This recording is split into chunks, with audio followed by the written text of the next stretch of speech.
Turabaramukije amahoro y'Imana, ubwoko bw'Imana aho muri hose kw'isi yose nzima. Turanezerejwe no gufata kano kanya keza ko kugira ngo dusangire n'ijambo ry'Imana.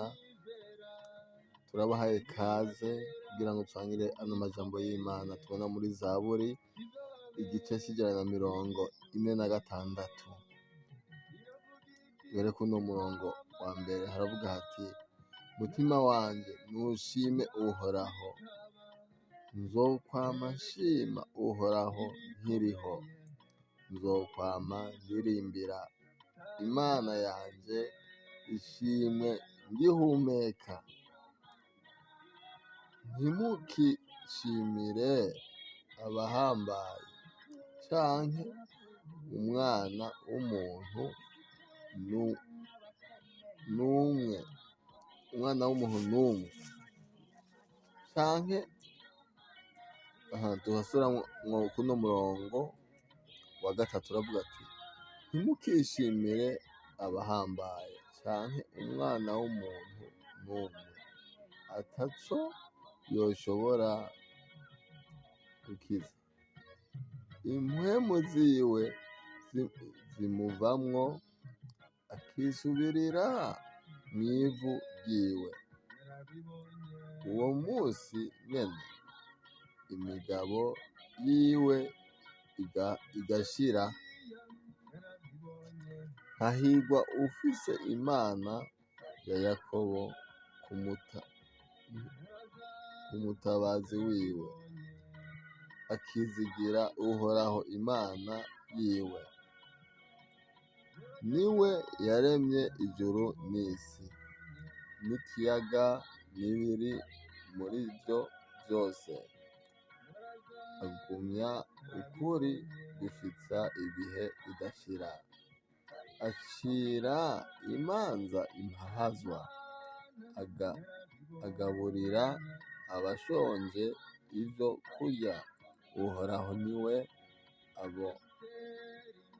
abohora imbohe. Uhoraho niwe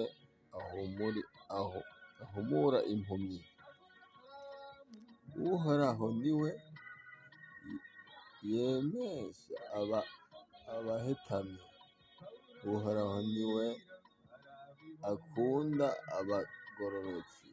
Uhoraho niwe azigama inyambukira, ashigikira impfuvyi n'umupfakazi. Ariko inzira y'abanyakibi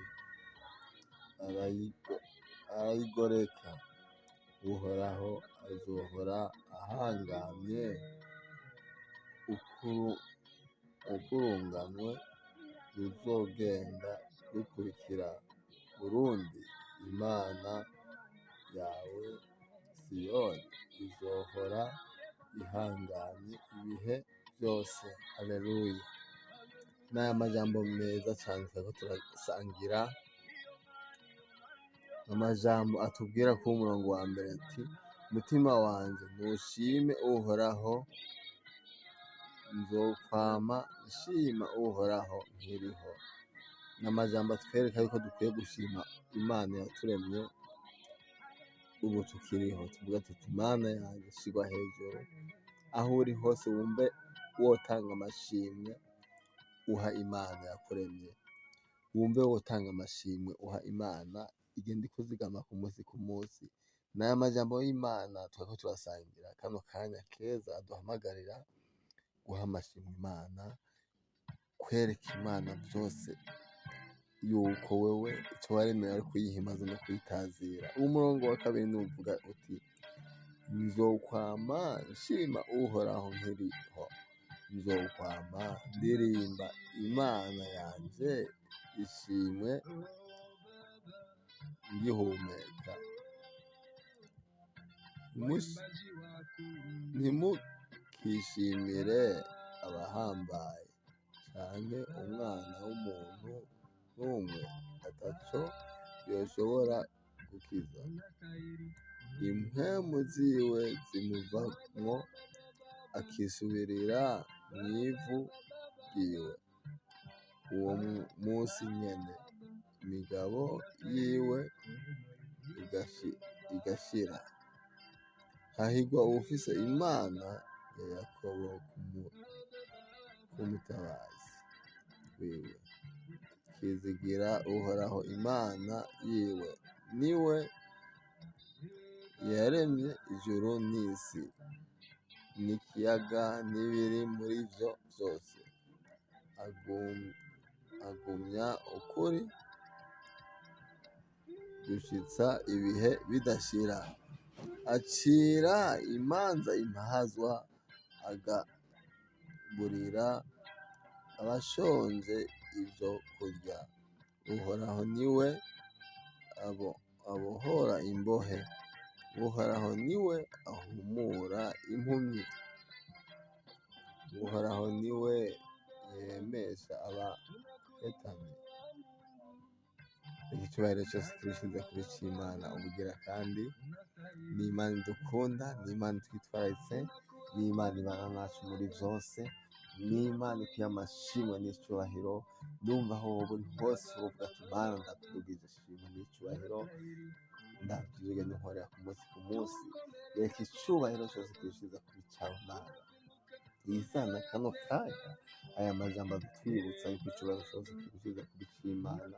Aho uca hose ugende ushima Imana, ugende uvuga ati Mana yanje nta bindi mfise atari ukuguha amashimwe n'icubahiro. Ndumva wonezererwa n'aya majambo y'Imana dusomye hano muri Zaburi igice c'ijana na mirongo ine na gatandatu, duhereye ku murongo wa mbere turageza ku murongo w'icumi. Hose hatwereka amajambo yo gushima Imana.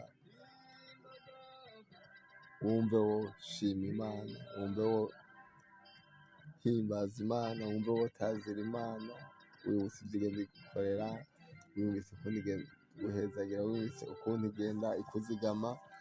Wumve amashimo yose woyaha Imana. Yari amajambo y'Imana ariko araduhamagara twese guha amashimwe Imana.